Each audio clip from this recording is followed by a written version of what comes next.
My name is Benjamin Brandt. I'm a part of the Getting Paid team at PCC. My official title is Subject Matter Expert and Consultant. So I do a lot of external work with you as clients, as well as internal work with our development teams on developing a lot of the things that we're going to be talking about.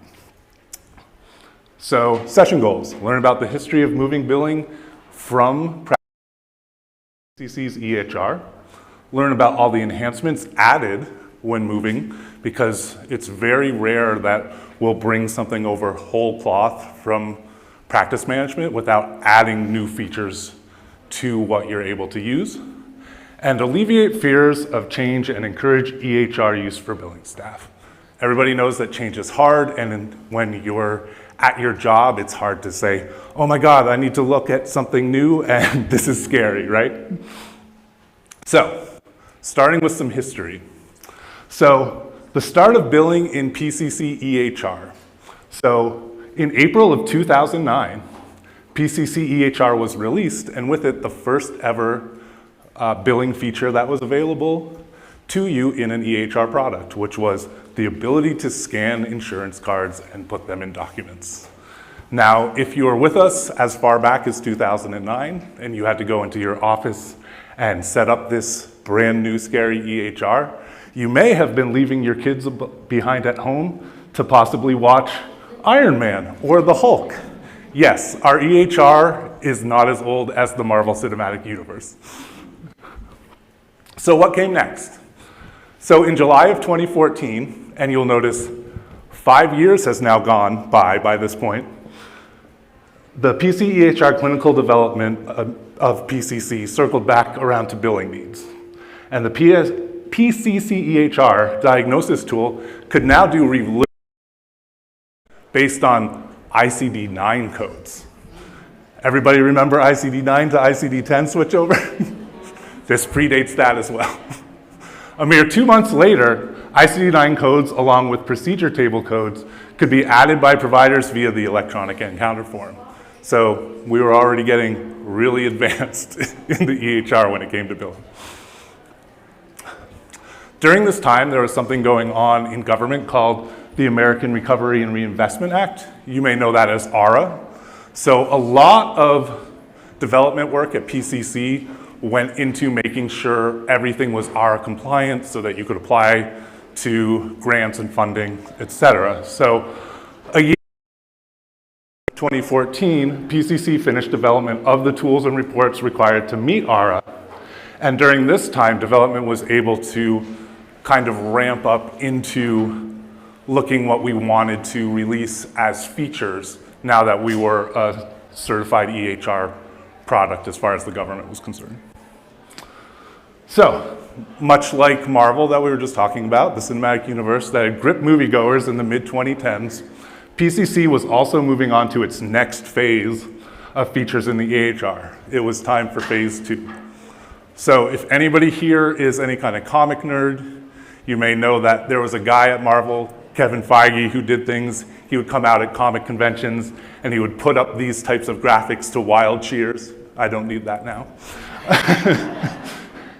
But here we can see, starting in April of 2016, the types of things that were coming out into the product. So in here we see releases 7.3, 8.1, 8.2, 8.4, 8.5, 8.6, 8.9, and 8.12. And in terms of billing features, the things that you were going to see was making the terminal emulator available in the EHR. You no longer had to, anybody who's familiar with the term Anita, you no longer had to load up a separate terminal. You could just load into the EHR and do both sides of the product in one place. With 8.1, you could display balances for families in the patient portal, which was originally made for documents, talking with families, but now you were starting to get some billing functionality along with that portal. The appointment book was added in January. Insurance policies in the demographic section of the EHR was done the same year in June, and online bill pay was made available. So you were able to sign up for portal users to be able to pay their balances in the portal rather than you having to contact them and take credit cards over the phones. Also, patient check-in came out in August of 2018, which added the ability to add new portal users, check eligibility, review balances, set clinical alerts, or pay co-payments.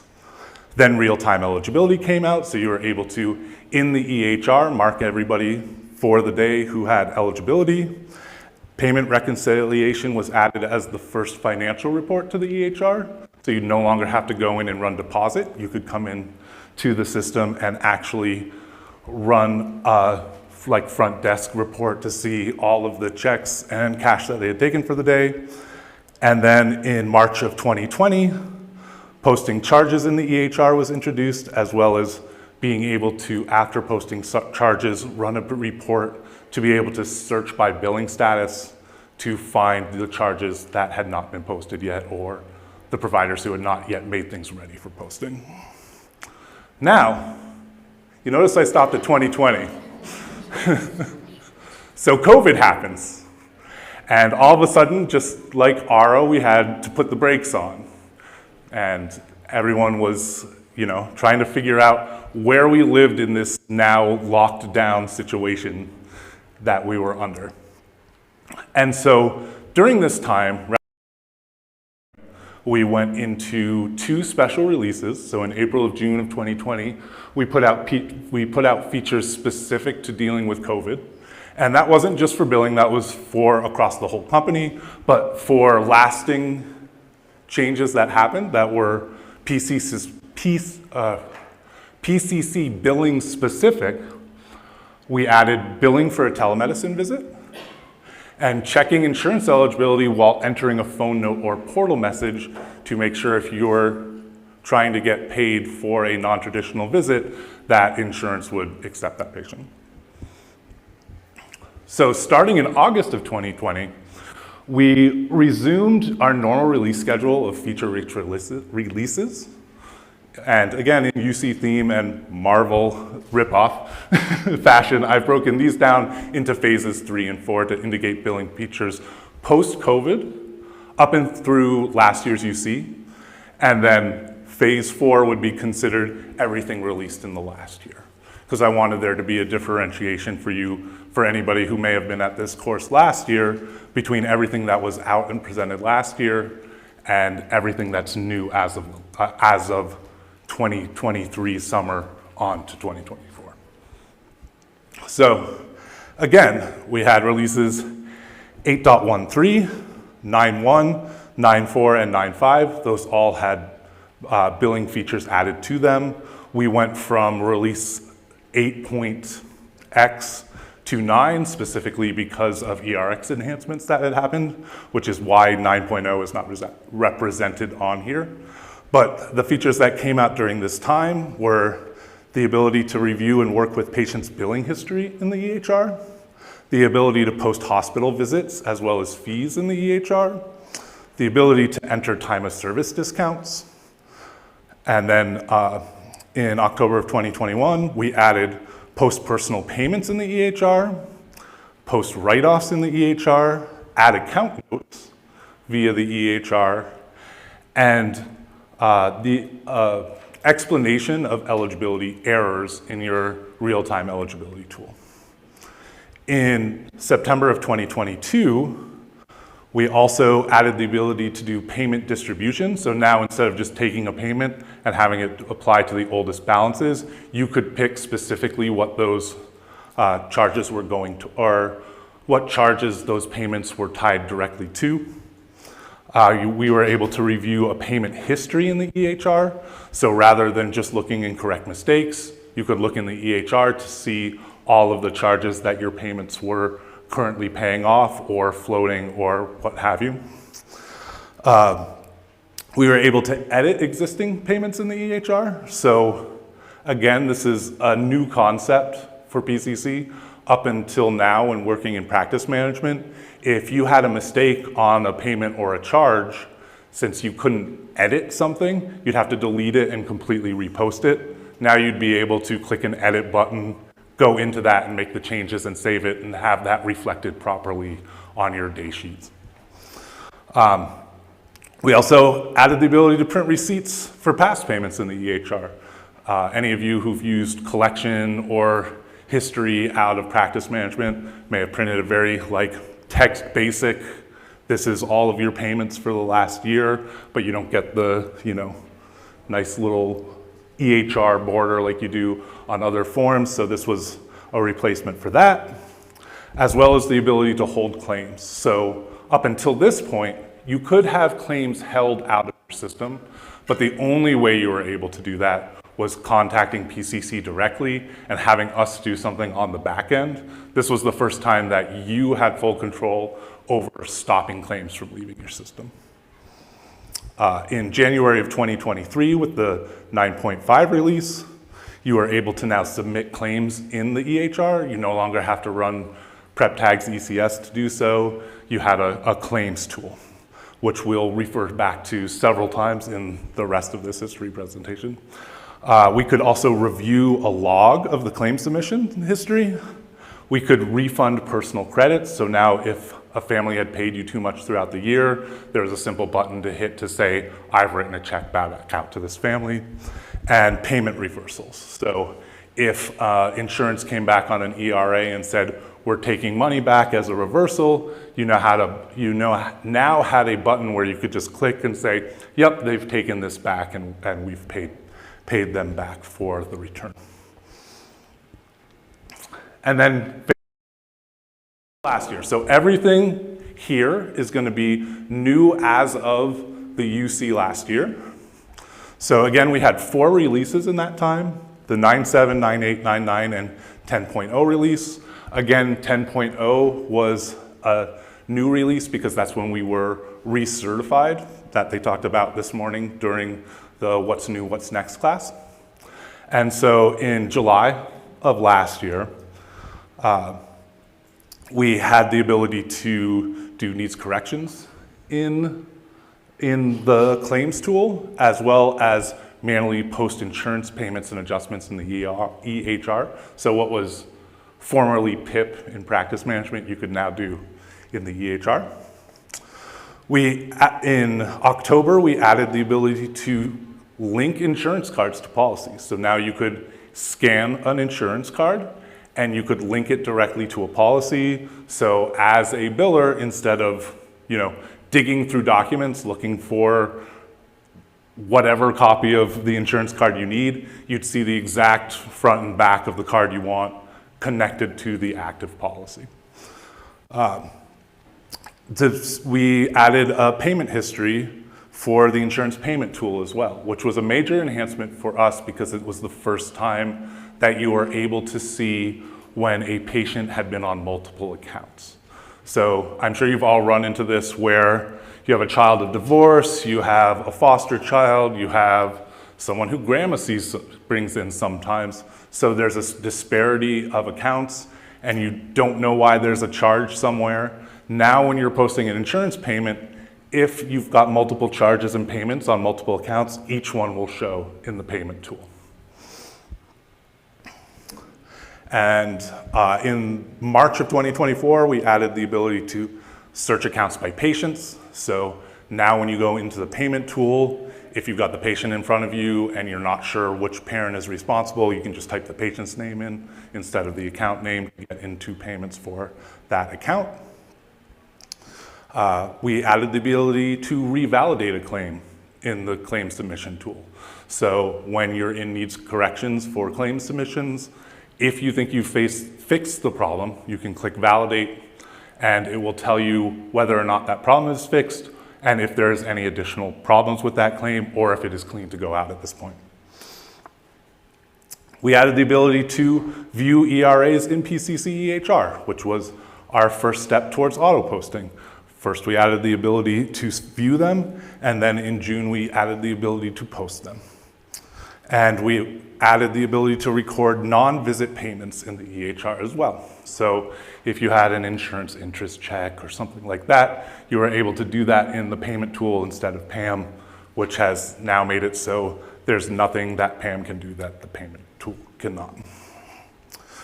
Finally, in June of this year, with the 10.0 release, we are able to print statements out for families with a button from check-in. We're able to check same-day insurance eligibility prior to scheduling an appointment. We're able to collect money in the portal prior to a visit with the new pre-check-in.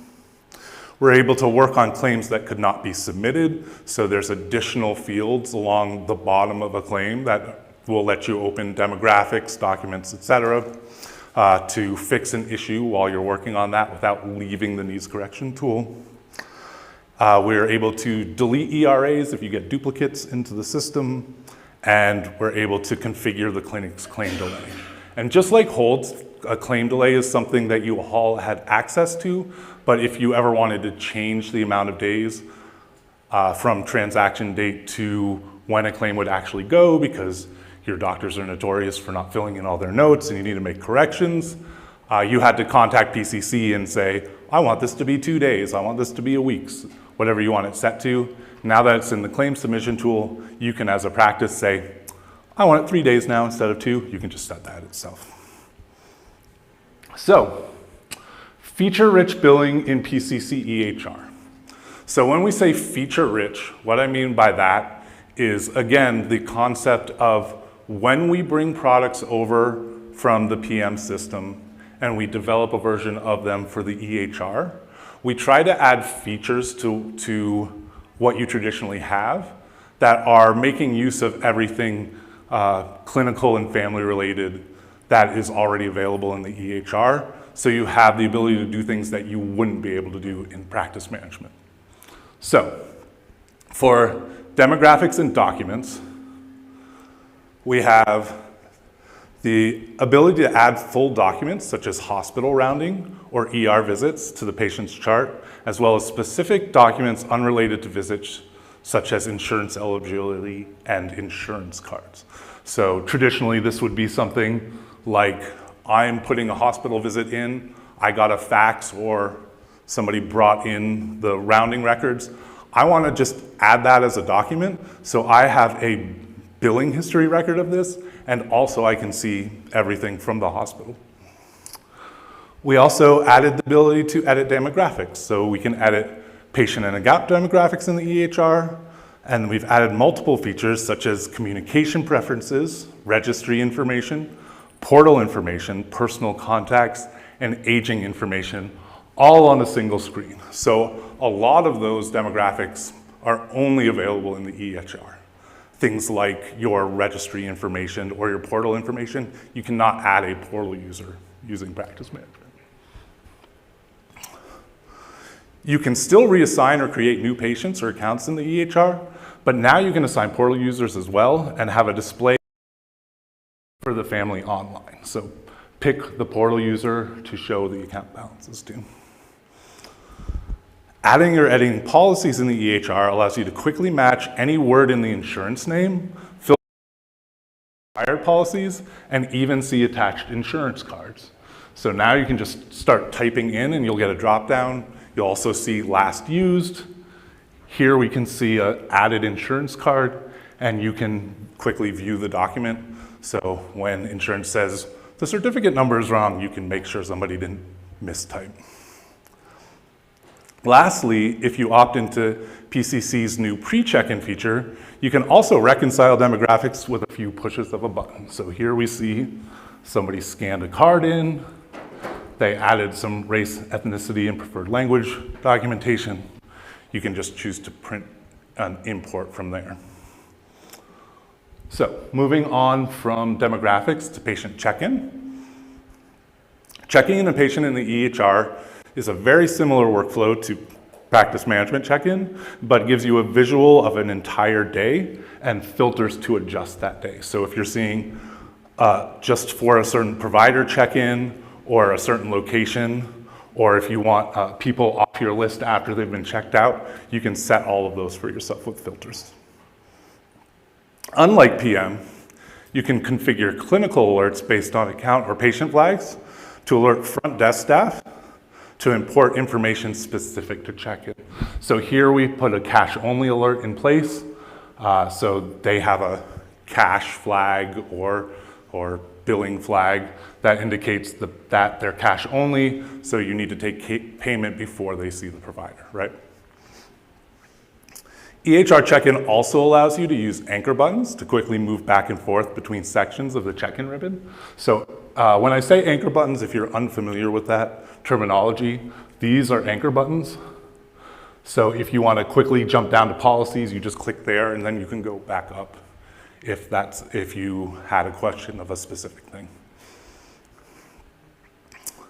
You can also add or modify insurance plans and check insurance eligibility from within the check-in tool while attaching scanned insurance cards to the policy. So these are all things where you wouldn't have to leave check-in in order to do. Like traditionally in practice management, you'd have to go into Elig if you wanted to check eligibility rather than do it right in line, things like that. With the addition of balances and payments via the PCC patient portal, the EHR exclusive tool for for staff to add, modify, or change portal users during check-in, because obviously practice management never had portal access when doing check-in. If you need to explain an overdue balance, the EHR makes this easy as you can review individual encounters for which a balance is owed before taking an entire payment in the time of service payment tool. So in this case here, we've got encounters with outstanding balances, a missed appointment fee, and a missed well visit. So you can explain that's why there's a $15 charge on that account. That would, apply towards everything, not just fees. So if they had a high deductible plan and something had dropped to deductible and the parent's like, why do I owe $70? You can just be like, because your insurance said that you need to pay $70 out of your deductible. Getting the family a modern receipt before finishing check-in process is also a breeze with the print check-in button. So now you can just print receipt out and you can get a receipt of any payments they've made along with information about your practice and about their family. If you make a mistake at check-in or you check in a patient prematurely, you're also able to revert in the EHR. So you can revert back to scheduled status even if you've accidentally checked somebody in or checked in the wrong patient. Okay, so moving on to real-time eligibility. Real-time eligibility in the EHR lets you sort and filter by location, insurance group, coverage status, and verification status. This lets you see only the plans and statuses you need to see and to attend to as part of your job and filter out all previously finished work or tasks that coworkers would be attending to. For smaller practices, you're probably going to see everything on one page. You might have one person doing eligibility, but for a larger practice, you might have a role where you're specifically checking Blue Cross Blue Shield every single day, but not the other major insurances. So you would want to be able to filter out by that group. Or if you have multiple locations, you're only checking your location for that day. So these filters allow for those. When results are returned, then you can see both the summary and full report returned on eligibility, as well as mark statuses and add notes that can be viewed in any EHR tool, which includes insurance eligibility component. So up here we have eligibility notes, status of validated, who validated it and when. So if you've got the eligibility component in your check-in ribbon, then you'll see that. You'll see if there's any notes as the check-in person. If you have eligibility in a chart as a doctor, you'll see that. If you have eligibility in payment tool, you'll see it there. So wherever you have this set, that information will carry over. Eligibility being a powerful tool can be placed in many places in the EHR, and notes carry to all locations. Some places you may find the appointment book, the check-in tool, a charted visit, a phone note, a portal note, or when posting charges for a visit. Those are all places where you may find eligibility. The EHR eligibility tool has a powerful alert system for when an error occurs when checking eligibility. This includes both human error required for returning a result such as missing demographic information or a response error from an insurance company that may not be able to deliver an accurate record. These alerts also give you an action to take and help resolve the issue. So unlike doing eligibility in PM, you're basically going to have an alert, an explanation, and an action. So this is human error, right?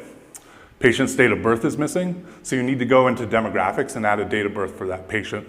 Then this should go successfully out to the insurance company.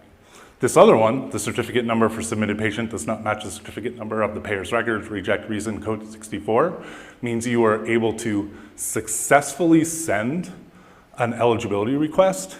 It was received by an entity, and then they sent a response back, and the response back was that it doesn't match records. So it did actually make it to their system. There's just an error there, and that might mean you need to fix the certificate number, or it might mean they need to update their records to match the actual certificate number, because sometimes, you know, insurance companies get those things messed up. As of PCC's latest release, you can also now check same-day eligibility before scheduling or scheduling a visit in the appointment book tool. When a family calls for a same-day appointment, you can request eligibility accurate to today's date and confirm they have active insurance before you find time and block them onto your schedule. The thing that I want to mention to this that's very important is this is same-day eligibility. So you can enter the tool and you can look and see if a patient is eligible. What you cannot do is go out into December and click on a block and say, oh, are they going to be expect this to be returning you December results? It's always before you schedule a visit.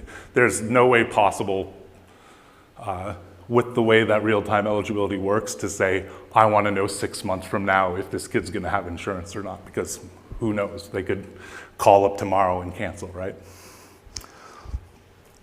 So moving on to posting charges in the EHR. Posting gives you visual indicators and filters for both your scheduled visit screen, as well as your messaging tab for both phone notes and portal messages. Billing for non-visits, like these phone notes, was not available in practice management. So when you're running Chuck out of practice management, you can obviously do your scheduled visits. But again, with COVID, adding the ability to see your messaging, and if something was ready to post out of your phone note. So down here, eczema reoccurrence, phone note for Abigail, there's charges to post there. You would, if your provider was using the EHR to put that phone note in and added charges, and you were using Chuck to post charges, you would never know this exists. You also have the ability to create new encounters through the patient's chart via the billing history. This allows you to post charges such as hospital charges when you have a provider that's doing newborn rounds. So traditionally in something like Chuck, you would go to dates and prices and you would put multiple dates in. In here, by picking a place of service of a medical center, it will actually give you a list of dates from and to enter. So here we got a single live birth, we got newborn, subsequent, and discharge. So you can do that all in the EHR just as easily as you can in practice management. The report library will also give you the ability to track work left to do over time for billing staff via ready for posting or new item statuses. And for providers, you will also be able to select not ready status to see overdue visits that have been made ready for your billing staff. So in visits by billing status, we've got not ready, ready for posting, posted new items. So if you're running this for billing staff, right, you would select ready to post and new items. And it would show you everything in your time period rather than visually looking on the schedule. And you'd be able to take it out to a spreadsheet. You'd be able to put it on a different screen and look up individual children, go to their billing history and post those charges. Also, if you want to hold your providers accountable, you can go not ready for the same time period and say, hey, here's all of your charts that you haven't made ready for us from 3 weeks ago. Dr. Ben, please get on that.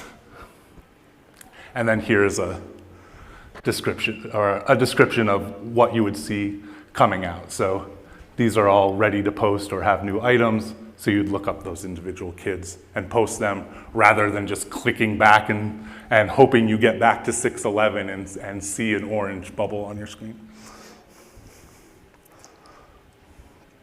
Entering the post charges workflow allows you to review a patient's demographics, any eligibility and insurance policy information, as well as a read-only version of the visit note with all the details of the provider's visit for review before you enter the post charges screen. So again, when you go to post charges, you're going to have all of your details so that you can make sure insurance is correct. You can make sure that there's a phone number present, that you have the insurance card, all the things that are going to make your life easier if this comes back with a problem, right? And also, if you're worried about modifiers or things like that, you might bring up the read-only note so that you can make sure the provider sent you over the right codes. And then when you're actually posting the charges, you can change many attributes in real time related to the claim, all from that single screen. You can change the place of service, the provider of service, the provider of billing, as well as indicate any less common instances, such as an auto accident.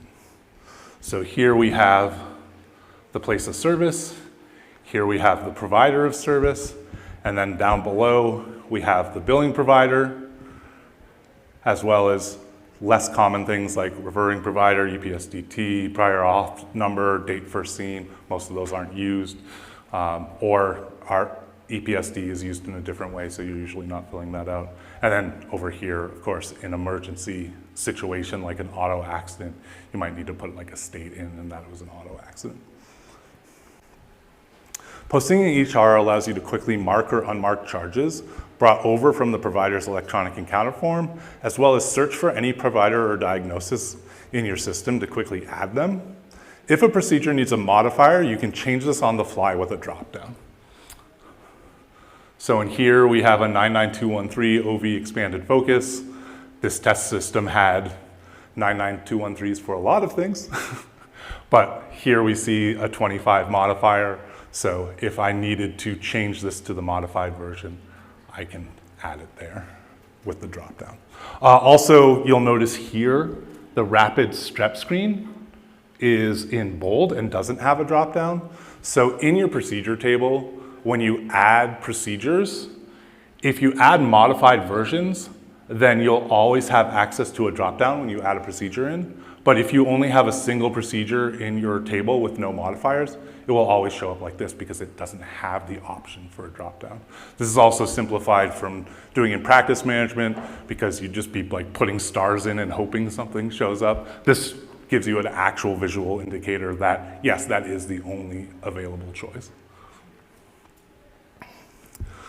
Linking and ordering diagnosis and procedures can be done in two methods, whichever makes you more comfortable. So you can select to link procedures in the diagnosis section, or you can check, uncheck, and drag the order of diagnosis in the procedure section.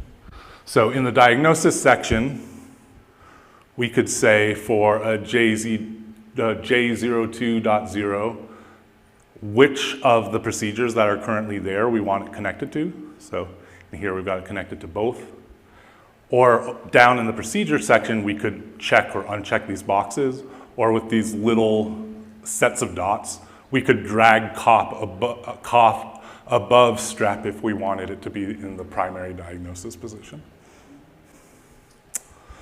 The charge posting tool also allows you to review payments collected by staff and apply unlinked payments to today's visit.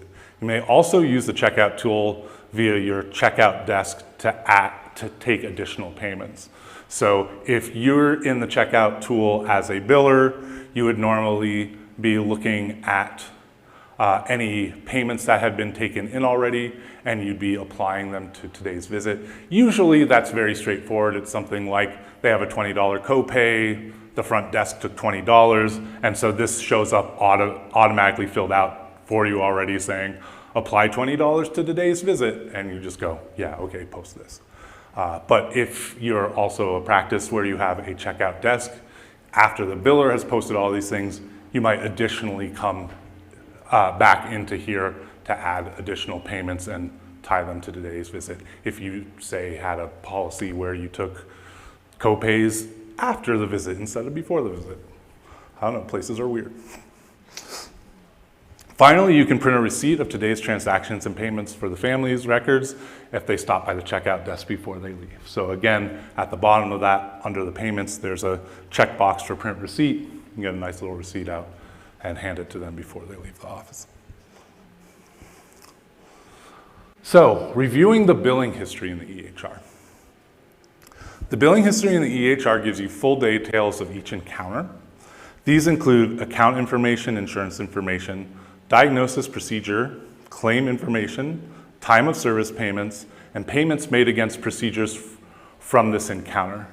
Keep an eye out for this specifically for the future, because in the next few releases, we're going to be adding a bunch of functionality to this, where you'll start being able to see when you sent a claim out about this encounter, when you got information back, the things that you would traditionally see in OOPS records, you'll start being able to see in the EHR, which is just one very simple slide, but be on the lookout for things to come. Personal payments in the EHR. So this is what would traditionally have been PAM and PM. Now when entering payments in the EHR, you do not have to rely solely on the account information. You can now search by patient or by an account, as well as see information related to dependents when searching. So on here we went to the payments tool, and under account we can see Dino Flintstone, Pebbles Flintstone as accounts, but we could also switch to patient finder if we wanted to search by Pebbles rather than searching by Fred. Payments in the EHR give you more information available than ever before. This includes the ability to see each individual encounter an account owes money on, so that you can quickly and easily explain to parents when on the phone why they owe money while you're also trying to take a payment. A unique account description can account description can be opened to see demographic info as well as dependents and flags at a quick glance. So again, up at the top there, you might have noticed that when providers are in charts, they'll open a kid's name and it'll say like the last weight taken or who their PCP is. But for billers, specifically in payments, it'll show the account holder name, and then it'll show where they live, their address, their phone numbers, and then a special section on dependents, and if they're the billing account for that dependent, and if those dependents have any flags. So to get that, all you do is click at the top there, and it opens it up, and then you can click it again to close it. Distribution of payments to specific charges become much easier in the EHR, as you can review all unpaid charges and apply payments to specific ones without having to view the entire charge history. So when somebody is making a payment, in this case they're making a payment of $161 and you've got a check you're applying here, then when you do distribution, this doesn't show you every payment or every charge that ever occurred on that account. It will only show you charges that are not currently paid off by payments that are linked to those charges. If you have a situation where you have an account with a bunch of money sitting on it that's floating, and that floating money is currently paying one of these off, since it's not hard linked to it, it will become available for you to pay off on that list, which also makes it much easier for you in the future to find all of your unlinked money and quickly distribute it so that you don't run into issues of money floating around to other charges when people distribute new payments. The results of your posted payment will display in real time, updating where money was applied, as well as any remaining balance. If a receipt is needed, so if somebody is in the office with you rather than on the phone, or if they're on the phone and you want to print to EHR and then send them this receipt as like a portal message, even though they'd see their balance decrease in the portal anyway, people are weird and want weird things, you would be able to do that with print receipt. You do not only have to use the payment tool for posting, you can also review, edit, and reverse, reapply, and refund a payment. So in here we have our payment history.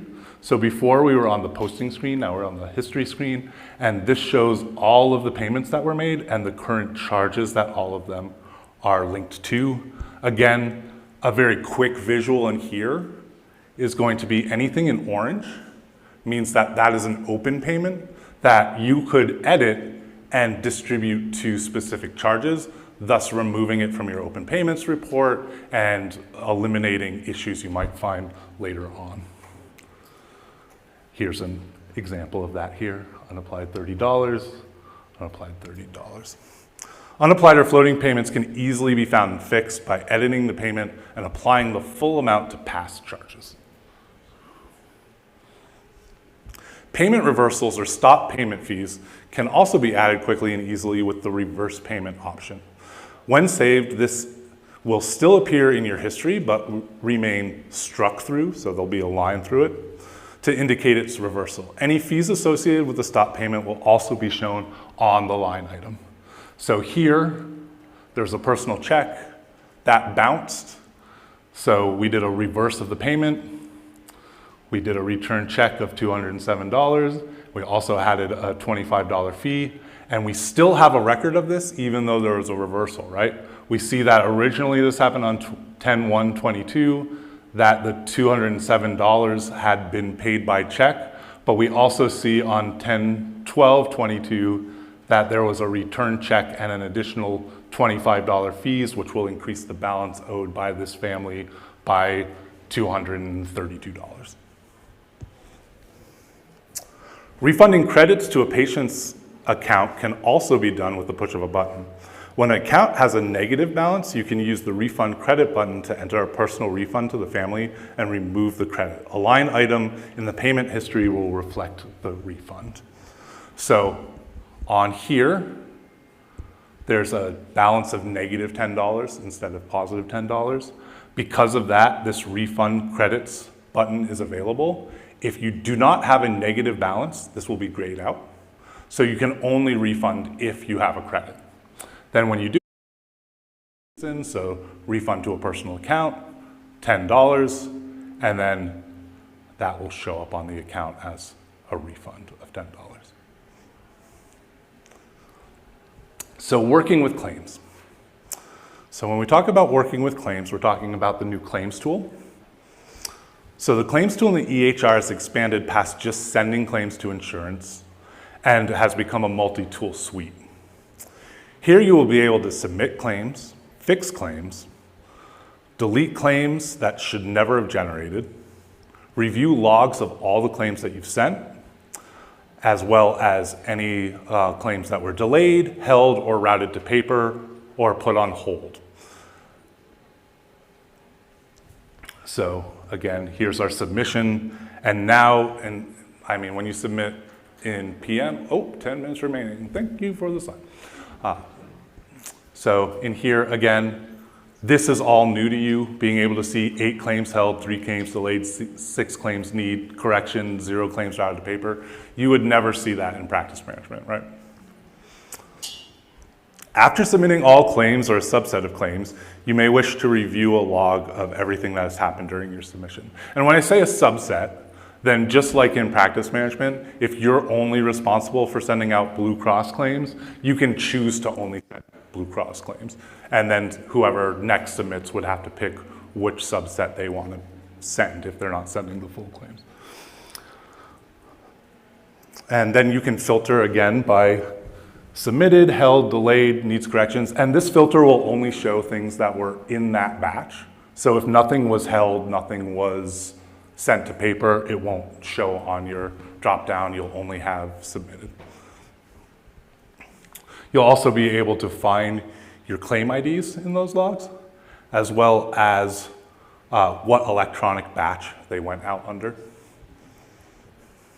And you have a search filter here. So if you're looking for a specific log of a specific patient, you can filter down to that patient.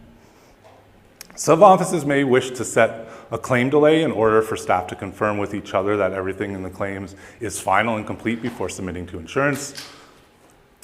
This can reduce needs for resubmission due to errors, and the claim And the EHR claims tool is the only place where you can control that. So you go over to delay, you just set the number there. Other instances might require a temporary hold to prevent claims from leaving your system. There may be a credentialing issue, a known disruption, or you would rather hold back claims than receive errors or missed payments. In the EHR, you can create your own holds. And again, the holds used to be their own item. They were moved recently into be part of the claim tool suite, so you didn't have to go to 2 separate places to do them. And then here, you can pick by provider, place of service, insurance plans, and transaction dates for when you want those holds to occur. And then as soon as you want to release those, all you would do is delete the hold, and the next time you submit claims, they just go out the door. Needs correction real-time work list to fix claims. A claim will only remain on this list until it's fixed. So unlike when you're doing things in practice management and you look and say, oh, Monday 3 weeks ago, there was an error with this claim, and that report's always going to read there was an error with this claim.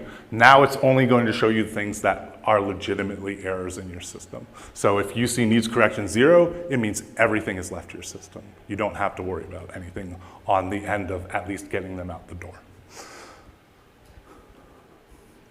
When correcting an individual claim, so when you double click on one of those, just like with insurance eligibility, you'll see a reason and instructions. So the policy certificate number has fewer than 2 characters.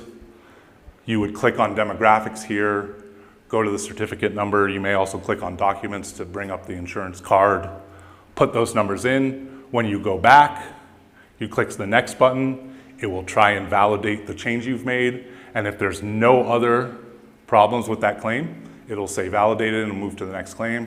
If it's missing a certificate number, it's also missing a group number, then your actual reason will change in real time and tell you what the next problem on that claim is that needs to be fixed. So the most common way to research of those 4 are going to be documents, or demographics rather. So that will bring you into the EHR demographics, or into correct mistakes, which will open you directly into a correct mistakes window. And then as soon as you're finished and you've made your changes, if you close those down, you'll still be in the tool, so you can just continue on with your work rather than swapping tools constantly. Oftentimes a correction can be as simple as deleting a claim because the correct claim has already been generated. So I'm sure everyone in here has probably run into a situation where a front desk person has checked someone in, they've taken a card and they've scanned it, but they haven't actually gone into the policy and updated the information. They get sidetracked, you send out a charge, and then they fix things before the end of the day, and then when you go to submit claims, oh, sorry, they don't have Aetna anymore, so this can't go out. So you resubmit a claim to the correct insurance, but now you've got this bad claim that's hanging out that should never go anywhere. Now you just hit the delete key to delete it. Okay, so posting insurance payments in the EHR. Posting insurance payments in the EHR still allows you to search by claim number or by patient, but for the first time you can see when a patient's charges are pending multiple billing histories. So here we have Wilma and Fred Flintstone, so they had charges on both. So now you can review, just when you're in for putting payments in, you can review either of those accounts and know exactly the charges and payments for both Fred and Wilma for Pebbles, right? And so that's, again, impossible to do in practice management and creates a bunch of headaches for you trying to figure out where money is. While working in the tool, transaction date and check number remain the same between postings. That's known as like having a sticky field. And also a drop-down will show you your last 10 entries. And that works as long as you're in the tool and you're still posting charges. If you leave the tool and you want to resume from the same check, you just open and go to your last drop-down, and then the next patient would remember your check number and your transaction date. So the screens for payments has been enhanced in the EHR. Anyone who's posted in PIP, you'll see the thing where you have your carcs and you have 3 on a row, and then you hit F7 and it opens along the bottom and you have no idea what fields are next to each other or why. So we tried this here by making it 3 down across so that you know exactly what you're putting in and you're not mistaking it for any of the information that's over on the side here.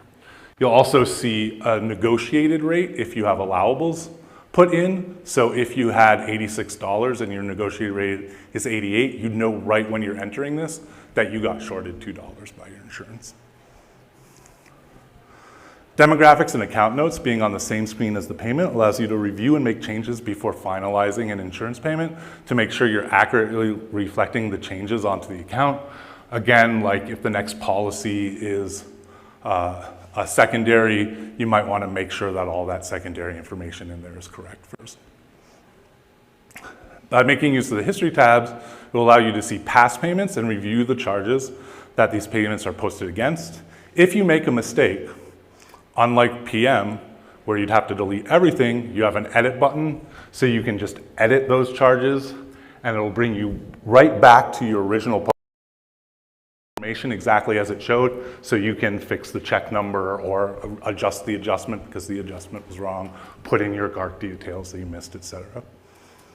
You can even reverse a previous payment from insurance if you get an ERA where the money was taken back from the patient. To do this in the EHR, you merely highlight the original payment and click the reversal button. So anybody who's in here who's done a take back or refund in practice management, you know it's a 16-step process. This is tap a button. So if anything from today is like, go use it here, that would be the reason to do that. And we know this only will apply towards reversals and take backs, not full, hold on to this money for 6 weeks and we'll put it towards another check. That problem is complicated enough computer-wise that it's going to take us a while to figure out how to properly make it easy for you to put into the system. Okay, and again, here's the insurance take back, the reversal date, and it, again, does a strike through for you. So working with ERAs in the EHR. So working with electronic remittance advice was a new feature to PCC EHR this year and allows you to review all previous ERA content, whether it came through before the tool was invented or after. This can be further filtered by processed, unprocessed, or deleted ERAs. So if you only want to see things that need to be processed still, that's what we'll be displaying on your screen. You'll also be able to see everything you've processed in the past. New ways to search allow you to quickly limit years of ERAs down to a single check number or date. In an individual ERA, you can now find specific information such as a patient name, a claim number, a CARC adjustment reason, and quickly jump from one record to the next. So again, something in PM where it's like, I want to find this check number from 6 years ago. Get ready for it to search for 6 hours. Where here, it's going to be showing up in like 10 seconds. Okay, so new to ERAs in the EHR is auto posting process summary, the payer processing status, and the exception list. The elements tell you how much of a total check was posted, how much money you have left to manually enter into accounts after an auto post, and how much of the total charges of the check were adjusted off. Any status of a claim, such as if it's a primary, secondary, tertiary, reversal, or if auto posted, what exceptions occurred when they couldn't be auto posted will show up here too. And these were all limits that the PCC software on practice management side had previously. So anybody who has not used the new auto posting tool in the EHR, it is completely different. There's realistically no such thing as manual posting anymore. The system will find reversals, it will post them. It'll post everything regardless of CARC. It will, if modifiers changed, it will post it. If copay is changed, it will post it. One thing to keep in mind with this for the future is that our next release, we are adding additional filters. So if you're looking at things that were auto-posted and you want to know exactly, this was adjusted off at 100%. This was made fully personal responsibility. you can filter those on everything that was auto-posted, see them, and then go to those accounts to make your discrepancy changes. A couple months from now. And then, yes, it's individual postings. We currently don't have a work list that will go into multiple at a time, but that is something that's in current discussions. And I just want to make sure, I've been told I'm at time already. I knew there was going to be a lot of stuff here, so I'm going to skip by and, okay, so there's auto post in the EHR. Okay, so getting to the end of this, change in routine is hard. Value only matters if you can feel its impact, and every enhancement is meant to have both value to you as well as your patients.